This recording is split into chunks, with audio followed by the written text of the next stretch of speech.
বাংলা ভিশনের নিয়মিত আয়োজন সংবাদ পর্যালোচনামূলক অনুষ্ঠান ইভেলি নিউজ এন্ড ভিউজে আপনাদের প্রত্যেককে স্বাগত জানাচ্ছি। সুপ্রিয় দর্শক, আজ আমার সঙ্গে স্টুডিওতে অতিথি হিসেবে রয়েছেন রাজিকুজ্জামান রতন, কেন্দ্রীয় কমিটির সদস্য বাসদ, এবং রয়েছেন মঞ্জুরুল ইসলাম, প্রধান সম্পাদক ডিবিসি নিউজ। আপনাদের দুজনকে স্বাগত জানাচ্ছি। দর্শক, এছাড়া আমার সঙ্গে সংযুক্ত রয়েছেন বাংলা ভিশনের বার্তা কক্ষ থেকে বাংলা ভিশনের বার্তা সম্পাদক মোস্তফা কামাল। আপনাকেও স্বাগত জানাচ্ছি।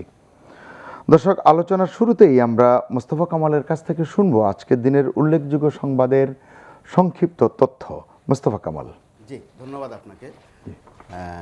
সংবাদের গুরুত্ব বিবেচনায় আজ উল্লেখযোগ্য সংবাদ হচ্ছে, টানা প্রায় 1 বছরেরও বেশি সময় পর শিক্ষা প্রতিষ্ঠান খোলার একটা বার্তা এসেছে আজ একদম আনুষ্ঠানিকভাবে। আন্তঃমন্ত্রণালয় বৈঠকের পর মাননীয় শিক্ষামন্ত্রী এই ঘোষণাটা দিয়েছেন, সিদ্ধান্তের কথা জানিয়েছেন। 30 মার্চ থেকে স্কুল কলেজ খুলবে।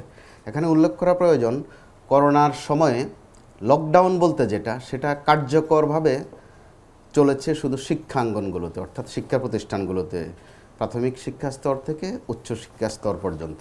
আজকের আন্তঃমন্ত্রণালয় বৈঠকের মধ্য দিয়ে শিক্ষাঙ্গন থেকে লকডাউন তুলে দেওয়ার একটা বার্তা আমরা পেয়েছি, এবং সেখানে মন্ত্রী আরও কিছু তথ্য দিয়েছেন যে ক্ষতি পুষিয়ে নিতে রমজানেও ক্লাস নেওয়া হবে এবং বিভিন্ন শ্রেণীতে কোন পর্যায়ে কিভাবে এই ক্ষতি পোষানো হবে সেটার একটা বর্ণনাও তিনি দিয়েছেন। আজ উল্লেখযোগ্য অন্য সংবাদের মধ্যে রয়েছে মাননীয় প্রধানমন্ত্রীর সংবাদ সম্মেলন, ভার্চুয়াল প্রথম সংবাদ সম্মেলন তার এটি। আজ উপলক্ষ ছিল উন্নয়নশীল দেশে বাংলাদেশের উত্তরণ নিয়ে। মাননীয় প্রধানমন্ত্রী এই উত্তরণের কৃতিত্ব গোটাটাই তরুণ প্রজন্মকে উৎসর্গ করেছেন। আর সংবাদ সম্মেলনটি এই উপলক্ষে হলো, নানা বিষয় সেখানে এসেছে এবং প্রত্যেকটি বিষয়ের জবাব দিয়েছেন মাননীয় প্রধানমন্ত্রী। যেমন আল জাজিরার সংবাদ, শিক্ষাঙ্গনের অবস্থা, বিশেষ করে ডিজিটাল নিরাপত্তা আইনের বিষয়ে, একজন লেখকের বন্দী অবস্থায় মৃত্যু, এই বিষয়েও তিনি তার জবাব দিয়েছেন। এমনকি তিনি এখন পর্যন্ত কেন করোনার টিকা নেননি এই প্রশ্নেরও জবাব দিয়েছেন মাননীয় প্রধানমন্ত্রী। আর ডিজিটাল নিরাপত্তা আইনের বিষয়ে যে আন্দোলন চলছে এর প্রেক্ষিতে বলা হয়েছে যে মাননীয় প্রধানমন্ত্রী যেটা বলেছেন যে এই ধরনের মৃত্যু অবশ্যই দুঃখজনক, কাম্য নয়। একইভাবে এ নিয়ে যারা বিশৃঙ্খলা করছেন বা চেষ্টা চলছে সেটারও তিনি নিন্দা জানিয়েছেন এবং বলেছেন এটিও কোনো মতেই কাম্য নয়। আর এই বিষয়ে স্বরাষ্ট্র মন্ত্রণালয় থেকে একটি কমিটি গঠন করা হয়েছে, বলা হয়েছে 4 দিনের মধ্যে প্রতিবেদন দিতে। এই হচ্ছে উল্লেখযোগ্য সংবাদগুলো। আর ছোট্ট একটা তথ্য দিতে হয়, বিএনপির পক্ষ থেকে আজ 7ই মার্চের বঙ্গবন্ধুর ভাষণ সম্পর্কে একটা প্রতিক্রিয়া এসেছে। দলের মহাসচিব বলেছেন যে এটি একটি ঐতিহাসিক ঘটনা বাংলাদেশের। এখানে উল্লেখ করতে হয় এই কারণে যে এর আগে কখনো 7ই মার্চের ভাষণ নিয়ে তাদের দিক থেকে এ ধরনের প্রতিক্রিয়া আসেননি। পাশাপাশি বিএনপি মহাসচিব বলেছেন তারা বঙ্গবন্ধুকে সম্মান করতে চান, জিয়াউর রহমান সহ 71-এ যাদের অবদান ছিল সবাইকে সম্মান করতে চান।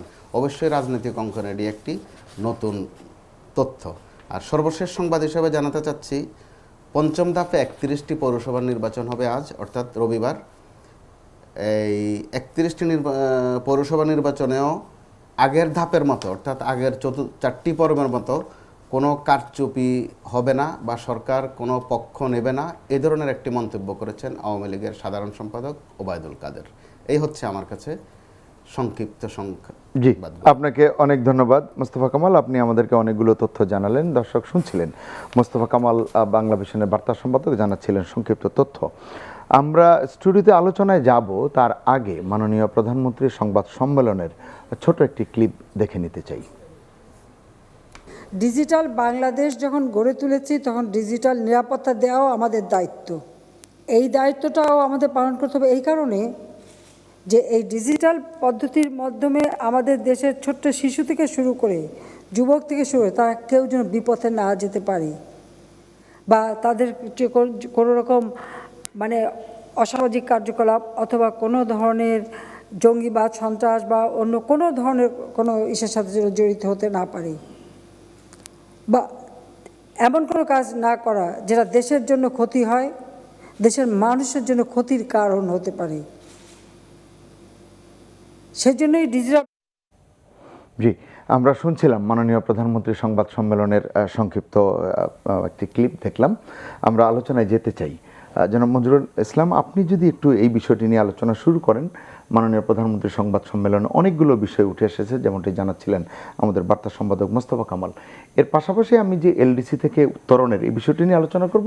প্রথম ধাপে মাননীয় প্রধানমন্ত্রী যে উল্লেখযোগ্য বিষয়গুলো স্পর্শ করেছেন, আপনাকে যে বিষয়গুলো আপনাকে স্পর্শ করেছে, যেটি নিয়ে আপনি কথা বলতে চান। ধন্যবাদ আপনাকে। প্রথমে আমি বলতে চাই একজন গণমাধ্যম কর্মী, সাংবাদিক হিসেবে, যে দেশের সরকার প্রধানের সাথে এই করোনার মধ্যেও এই ধরনের ইন্টারাকশানগুলো আমরা গণমাধ্যম কর্মীরা সবসময় সরকারের বিভিন্ন মুখপাত্রের কাছ থেকে তথ্য শুনি, বক্তব্য শুনি, অবস্থান শুনি, কিন্তু আমাদের আসলে যেহেতু আমরা বাস্তবতায় জানি শেষ পর্যন্ত সরকার প্রধান কী ভাবেন বিষয়গুলো নিয়ে, এই রকম কতগুলো বিষয়ের যে উত্তর পাই, এই কারণে আমি অন্তত সাধুবাদ দিতে চাই। অনেক দিন পরে করোনার মধ্যে প্রথম এক ধরনের ডিজিটাল সাংবাদিকদের মধ্যে দুই পাশে রেখে হলেও সংবাদ সম্মেলন করা, এইটা আমাদের দেশের জন্য ভালো, যে কোনো পৃথিবীর উন্নত দেশের জন্য ভালো, এক ধরনের জবাবদিহিতা নিশ্চিত করা। এটাকে সামনে রেখে আমি যেটা বলতে চাই যে আমাদের এর মধ্যেই কিন্তু যে কটা শিরোনাম পড়লেন আমাদের সহকর্মী মোস্তফা কামাল, প্রত্যেকটাই কিন্তু দেখেন যে গত 48 ঘন্টায় গণমাধ্যমগুলো, আমরা যারা সংবাদ ভিত্তিক টেলিভিশন চ্যানেল চালাই অথবা যে কোনো বাংলাদেশের জাতীয় গণমাধ্যমের প্রধান শিরোনাম কিন্তু এই কটা বিষয় নিয়ে। একটা হচ্ছে যে আপনি যদি দেখেন করোনাকালে টিকার পরিস্থিতিটা কি, তারপরে হচ্ছে ডিজিটাল নিরাপত্তা আইন, সেখানে মুশতাক আহমেদের নিহত হওয়ার ঘটনা, আল জাজিরা নিয়ে আলোচনা হচ্ছে গত 1 ফেব্রুয়ারি থেকে, এবং সর্বশেষ যেটা আমাদের এক ধরনের আনন্দের সংবাদ, যেটা উন্নয়নশীল দেশ হিসেবে আমাদের জাতিসংঘের এক ধরনের স্বীকৃতি পাওয়া। সবগুলোর ব্যাপারে এক ধরনের প্রধানমন্ত্রী, তার যেহেতু সরকারের নীতি নির্ধারক মহলের উনি সর্বোচ্চ ব্যক্তি, তার বক্তব্যটা জানা ইতিবাচক। এর মধ্যে যেমন আমাদের কয়েকটা প্রশ্ন ছিল সাংবাদিকদের, যে ডিজিটাল নিরাপত্তা আইন নিয়ে কিন্তু আপনি জানেন আইনটা হবার পর থেকেই কিন্তু আমরা গণমাধ্যম কর্মীরা আমাদের যে সংগঠনগুলো বিএফইউজে, ডিইউজে অথবা বিক্ষিপ্তভাবে আমরা বিভিন্ন গণমাধ্যমগুলোও কিন্তু এর নেতিবাচক দিকগুলো তুলে ধরবার চেষ্টা করেছি। এর আগে যিনি তথ্যমন্ত্রী ছিলেন তার সাথে অনেকবার বৈঠক হয়েছে, আইনমন্ত্রীর সাথে বৈঠক হয়েছে, এমনকি সংসদের যে কমিটিগুলো সেখানেও আমাদের সাংবাদিক প্রতিনিধিরা গিয়ে বলেছেন যে মাননীয় প্রধানমন্ত্রী আজকে পরিষ্কার করেছেন যে হ্যাঁ, বাংলাদেশ কিন্তু হঠাৎ করে আমরা ডিজিটাল বাংলাদেশ হয়ে গেছি। এইটার যেমন ইতিবাচক নেতিবাচক দুইটা দিক আছে। এই করোনাকালে অন্তত ইতিবাচক দিক দুইটা জিনিস আমরা লক্ষ্য করেছি। একটা হলো আমাদের শিক্ষা একেবারেই বন্ধ হবার উপক্রম ছিল, এর ফলে একেবারে প্রাইমারি থেকে উচ্চশিক্ষা পর্যন্ত কিছুটা চালু ছিল। দ্বিতীয় হচ্ছে স্বাস্থ্য ব্যবস্থাপনায় দেখেন ডিজিটালি কিন্তু অনেক রোগী কিন্তু প্রেসক্রিপশন পাওয়ার সুযোগও পেয়েছেন। এইটা যেমন ইতিবাচক দিক, এর নেতিবাচক দিক অনেকগুলো আছে। কিন্তু এর মধ্য দিয়ে যেটা মাননীয় প্রধানমন্ত্রী উল্লেখ করলেন যে বিপথে যাওয়া, একটা হচ্ছে সামাজিকভাবে জঙ্গিবাদের দিকে যাওয়া অথবা রাষ্ট্রীয় নিরাপত্তা নষ্ট করে এরকম কাজে যাওয়া, ফলে রাষ্ট্রের দায়িত্ব আবার দুটাকেই নিশ্চিত করা। একটা হচ্ছে ইতিবাচক দিকে যাতে সকলে সুবিধাটুকু পায়, আবার নেতিবাচক দিকে যাতে রাষ্ট্রের এবং সমাজের ক্ষতি না হয় বা ব্যক্তির ক্ষতি না হয় সেদিকেও দেখা।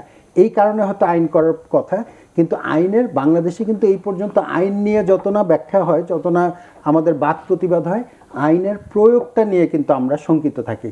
আমরা শুরু থেকেই বলছিলাম যে এটা সাংবাদিকদের বিরুদ্ধে ব্যবহার করা হবে কিনা, সেই ক্ষেত্রে এক ধরনের প্রতিশ্রুতি দেওয়া হয়েছিল, কয়েকটি আইনের এক ধরনের সংশোধন করার প্রতিশ্রুতি দিয়ে করার উদ্যোগে নেওয়া হয়েছে।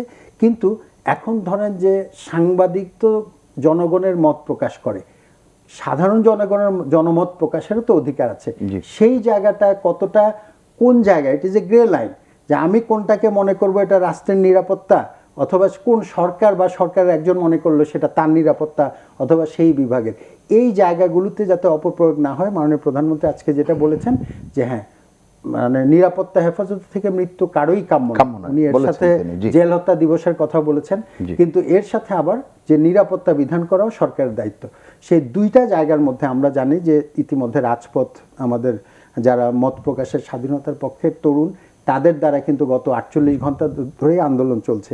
সেই জায়গায় যেমন মুশতাক আহমেদের মৃত্যুর ব্যাপারে একটি কমিটি গঠন করা হয়েছে, আমরা চাই যে এটার অতি দ্রুত অতীতের মতো কমিটি করে কেবলমাত্র এটা সময় ক্ষেপণ করে না, যাতে প্রকৃত অর্থেই কেন তাকে 6 বার, যেমন আজকে আমি সাধুবাদ জানাই আরেকটি বাংলাদেশ আওয়ামী লীগের যুগ্ম সাধারণ সম্পাদক মাহবুব হানিফও বলেছেন কিন্তু, যে আমরা জানতে চাই আদালতের কাছে কেন 6 বার একটা মানুষের জামিনকে নাকচ করা হলো।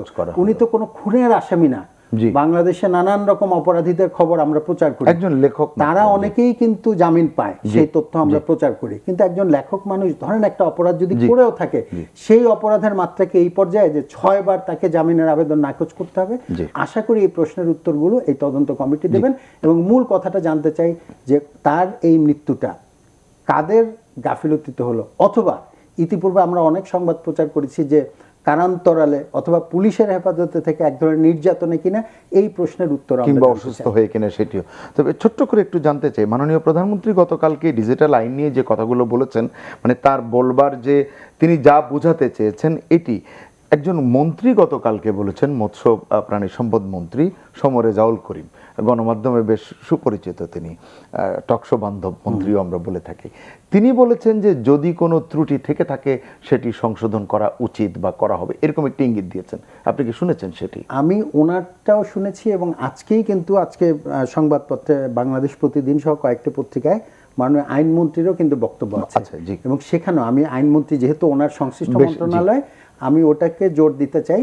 এবং আমার ধারণা এই বিষয়গুলো নিয়ে কিন্তু অনেক দিন ধরে আমাদের আলোচনা হচ্ছিল, এবং আমি বিশ্বাস করি যে যেই ধারাগুলো নিয়ে ইতিমধ্যে আমরা আপত্তি তুলেছি, গণমাধ্যম কর্মীরা, সমাজের সচেতন মানুষ, এই বিষয়গুলো এক ধরনের সংশোধন অথবা পুনর্বিবেচনা করার উদ্যোগ নিশ্চয়ই সরকার নেবেন, এটুকু আমার প্রত্যাশা।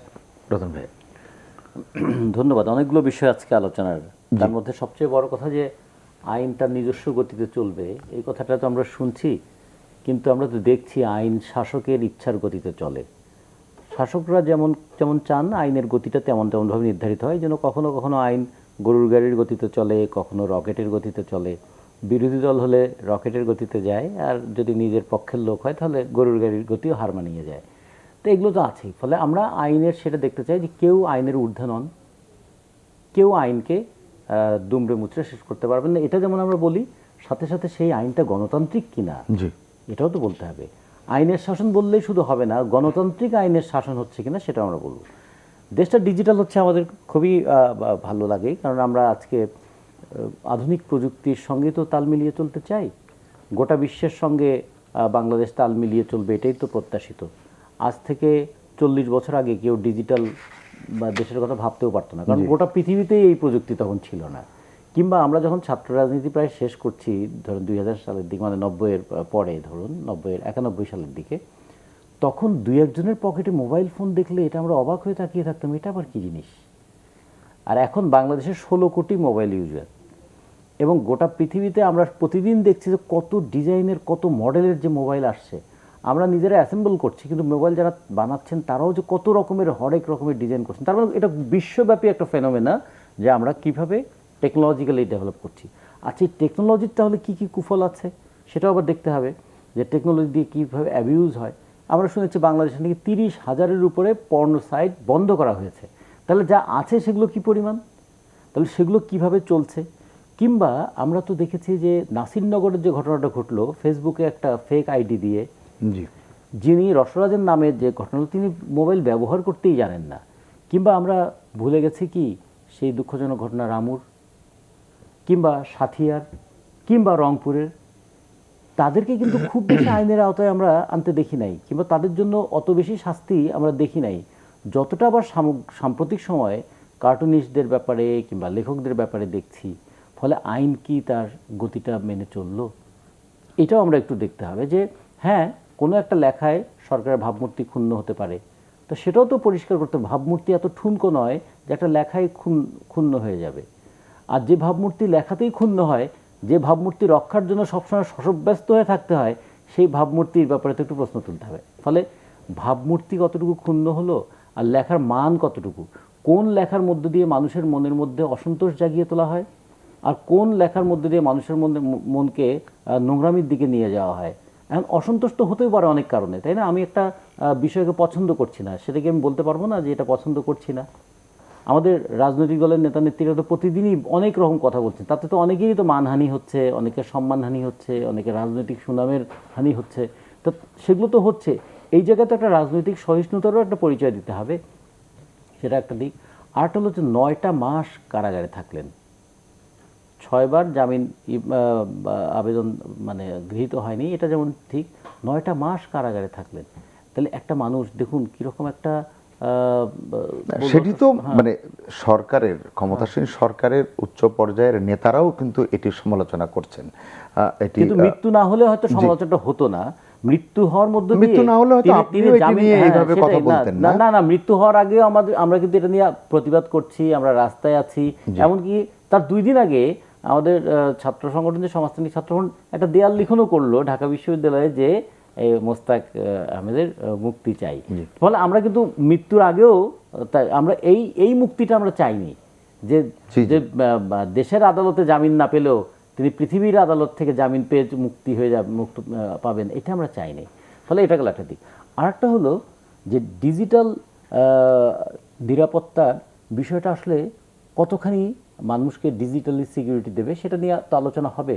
তাই বলে কি এমন কোনো খড়গ আমাদের উপর থাকতে পারে যে আমি লেখার আগে বারবার শশব্যস্ত হব যে আমি আবার ভুল লিখলাম কিনা, সেই 72-73 সালের মতো করে আবার এরকম কেউ ছড়া লিখবে কি, ধরা যাবে না, ছোঁয়া যাবে না, বলা যাবে না কথা।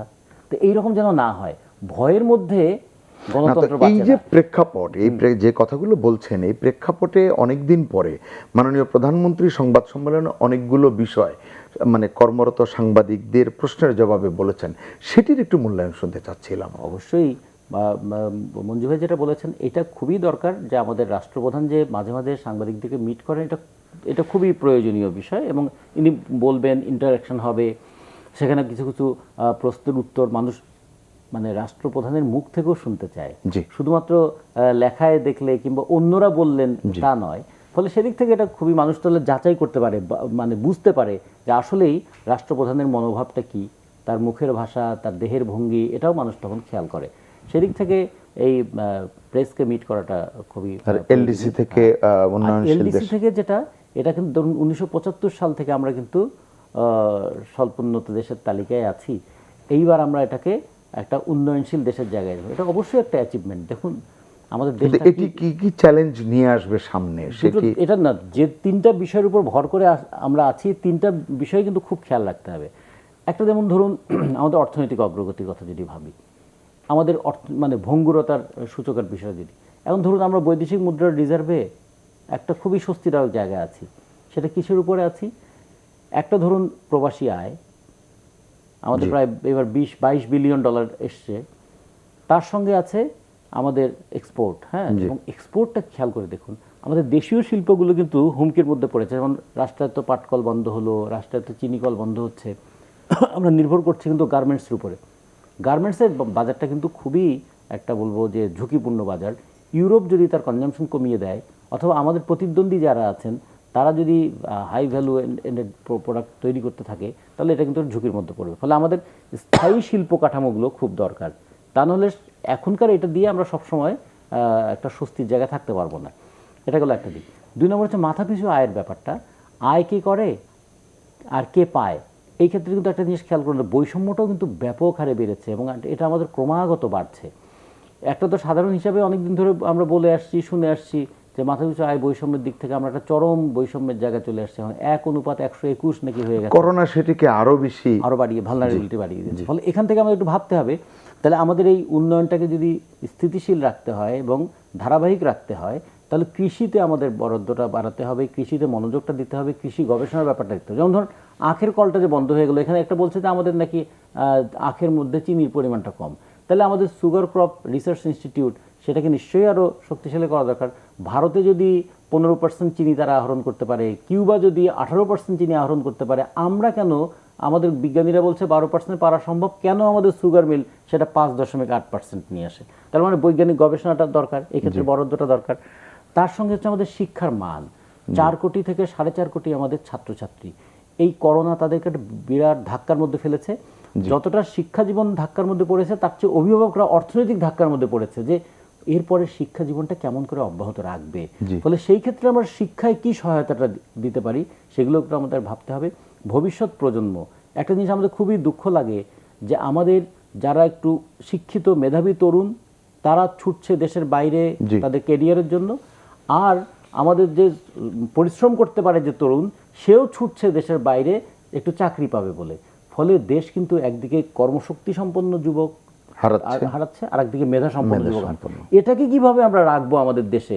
উন্নয়ন শুধু টাকা দিয়ে দেখলে হবে না, উন্নয়নের সঙ্গে সঙ্গে সাস্টেইনেবিলিটি যেমন দেখতে হবে, তার সঙ্গে আবার এটাও দেখতে হবে আমরা স্বস্তিতেও আছি কিনা। জি, একটি বিরতিতে যাই, বিরতি থেকে ফিরে এসে আমরা বাকি বিষয় নিয়ে কথা বলবো। সুপ্রিয় দর্শক, নিশ্চিত ছোট্ট একটি বিরতি, থাকুন আমাদের সঙ্গেই।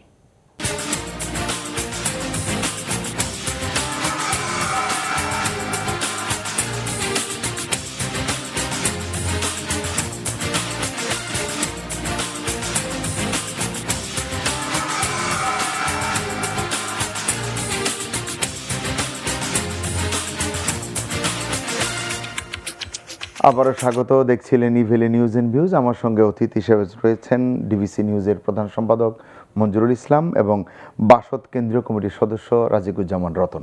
আপনাদের দুজনকে আবারও স্বাগত জানাচ্ছি। দর্শক, আপনারা জানেন যে 7 মার্চ এগিয়ে আসছে। 7 মার্চ নিয়ে বিএনপি মহাসচিব মির্জা ফখরুল ইসলাম আলমগীর গতকালকে কিছু কথা বলেছেন রাজনীতির গুরুত্ব বিবেচনায়। সেটি নিয়ে আমরা আলোচনা করতে চাই। তার আগে আমরা শুনতে চাই তিনি কি বলেছেন, ছোট্ট একটি ক্লিপ। এর ভাষণ শেখ মুজিবুর রহমান অবশ্যই ইতিহাস, অবশ্যই তার সম্মান, তার মর্যাদা তাকে দিতে হবে। কিন্তু তার অর্থ এই নয় যে 7ই মার্চের আপনি যখন পালন করবেন তখন একথা বলবেন যে 7ই মার্চের ডাকেই আপনার হয়ে গিয়েছে কিনা, সেটা আমরা আলোচনার মধ্যেই আসবে, ইতিহাস থেকে আসবে, সেই ইতিহাস সমস্ত বই থেকে আসবে। কাউকেই খাটো করার কোনো রকম ইচ্ছা আমাদের নেই এবং আমরা বিশ্বাস করি সেটা উচিত না। বিশেষ করে স্বাধীনতার ব্যাপারে প্রকৃত সত্য সকলকে উদ্ঘাটিত করতে হবে। আমরা এই জন্যই জোর দিয়ে বলছি, এই জন্যে যে আমরাও এই সময় অত্যন্ত, ওই যুদ্ধের সময় আমরা যুবক, আমরা ওই যুদ্ধে অংশগ্রহণ করেছি। প্রতিটি মুহূর্ত, প্রতিটি সময় আমাদের সামনে জল জল হয়ে আছে। প্রকৃত ইতিহাসটাকে আমরা তুলে ধরতে চাই। সবাইকে সবার অবদানটা দিতে হবে। জাতীয় নেতৃবৃন্দ যারা স্বাধীনতার জন্য কথা বলে এসছেন প্রথম থেকে, যারা কাজ করেছেন, যারা আন্দোলন করেছেন, কারাবরণ করেছেন, অবশ্যই তাকে তার সম্মান মর্যাদা দিতে হবে। আমরা কারো সম্মান মর্যাদা ক্ষুণ্ণ করতে চাই না। একই সঙ্গে যে ব্যক্তির ঘোষণার মধ্য দিয়ে স্বাধীনতা যুদ্ধ শুরু হয়েছিল তাকেও তার সম্মান মর্যাদাতে অবশ্যই অধিষ্ঠিত করতে হবে। এটা যারা করতে চান না তারা স্বাধীনতায় বিশ্বাস করেন না। জি, আমরা ক্লিপটি শুনলাম, আপনার কাছে ফিরতে চাই। সেটি হচ্ছে যে 7 মার্চ কতটা আবেগের, কতটা ঐতিহ্যের, সেটা তো ইউনেস্কো স্বীকৃতির মধ্য দিয়ে আমরা বুঝেছি।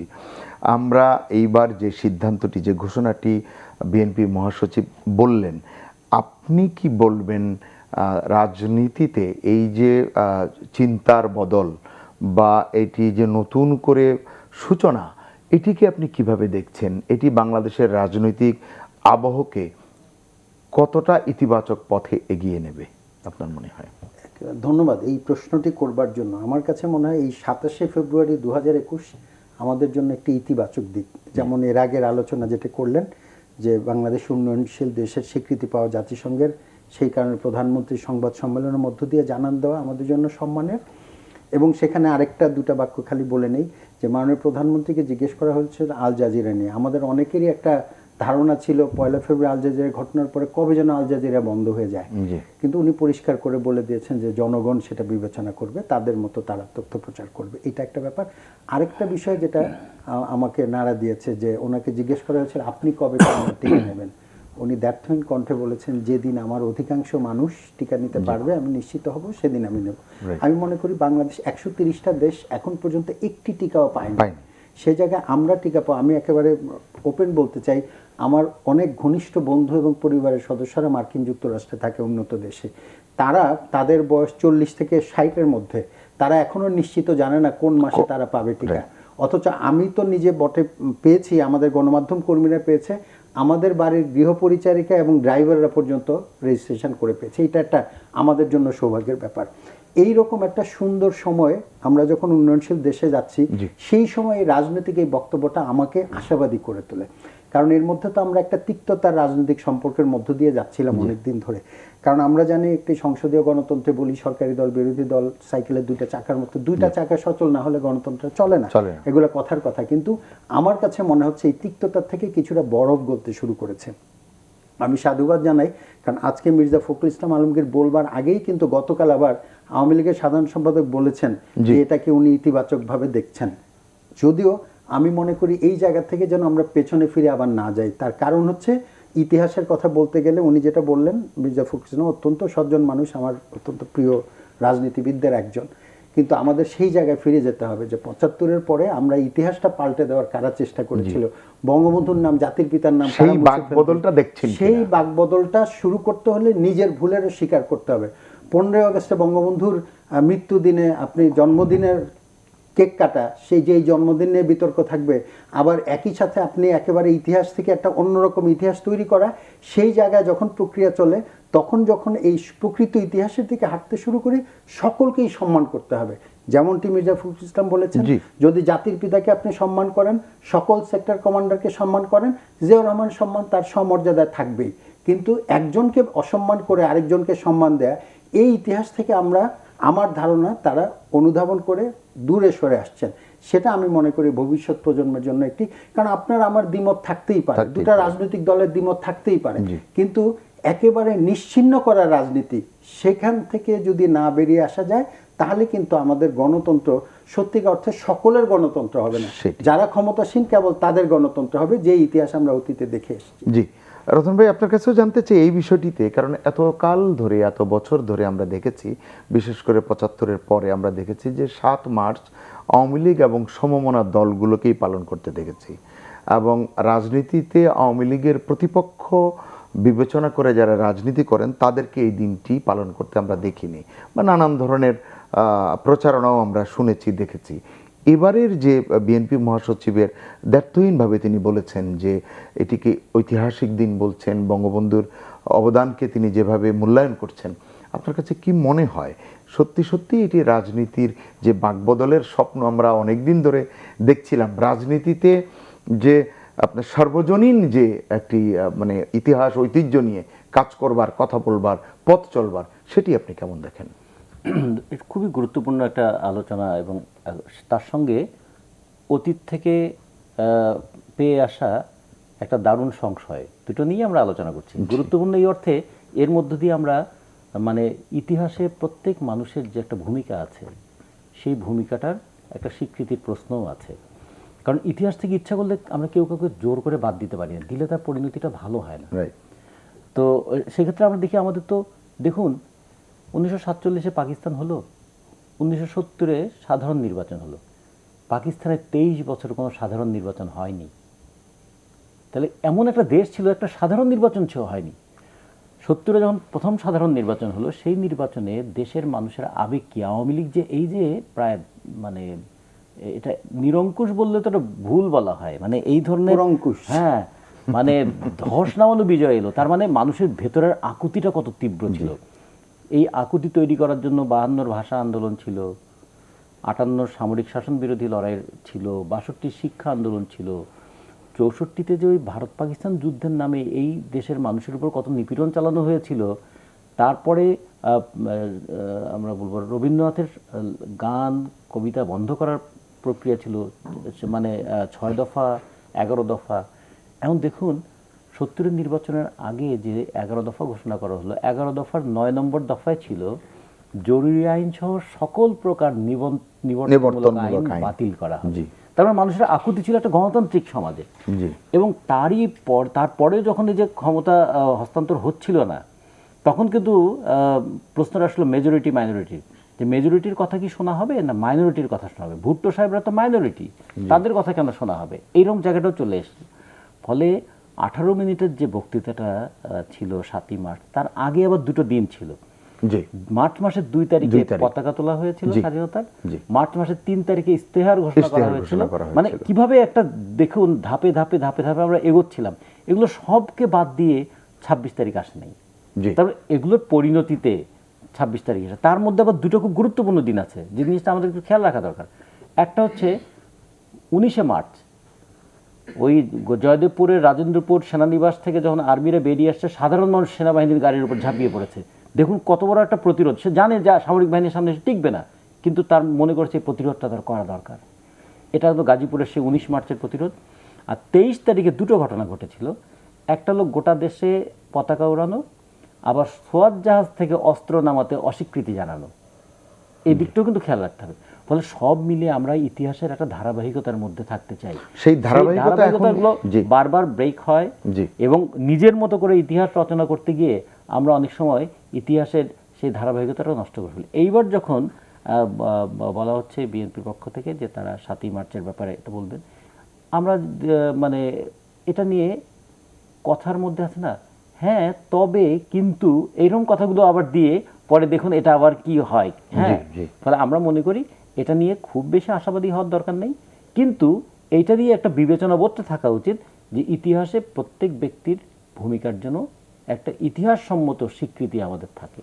জি, যেটা মঞ্জু ভাই বলেছেন, কাউকে অনাবশ্যক বড় করতে গিয়ে কাউকে যেন আমরা ছোট করে না ফেলি, আর যার যে ভূমিকা আছে সেটাকে যেন কখনো মুছে ফেলার চেষ্টাও না করি।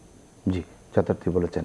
আরেকটি বিষয় জানতে চাই, একবারে শেষের দিকে চলে এসেছি, 2 মিনিট সময় পাবেন। সেটি হচ্ছে যে সুবর্ণ জয়ন্তী উদযাপন করছে বিএনপি এবং বিএনপির উচ্চ পর্যায়ের নেতারা মাননীয় প্রধানমন্ত্রীকে বা আওয়ামী লীগের সভাপতিকে দাওয়াত করেছেন গতকালকে, আপনি জানেন।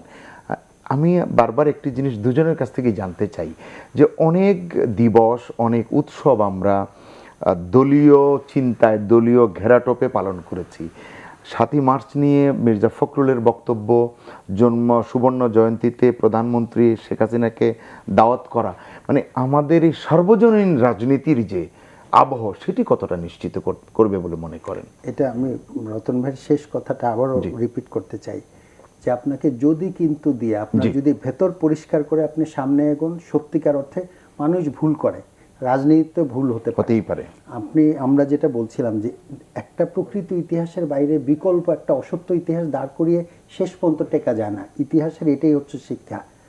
ইতিহাসের শিক্ষা হচ্ছে ইতিহাস থেকে কেউ শিক্ষা নেয় না। সেই জায়গায় আমি মনে করি যদি তারা সত্যিকার অর্থে মনে করেন, যেটা উনি বললেন 19 তারিখের ঘটনা, 7ই মার্চকে কেবলমাত্র কেন ইউনেস্কো স্বীকৃতি দিল?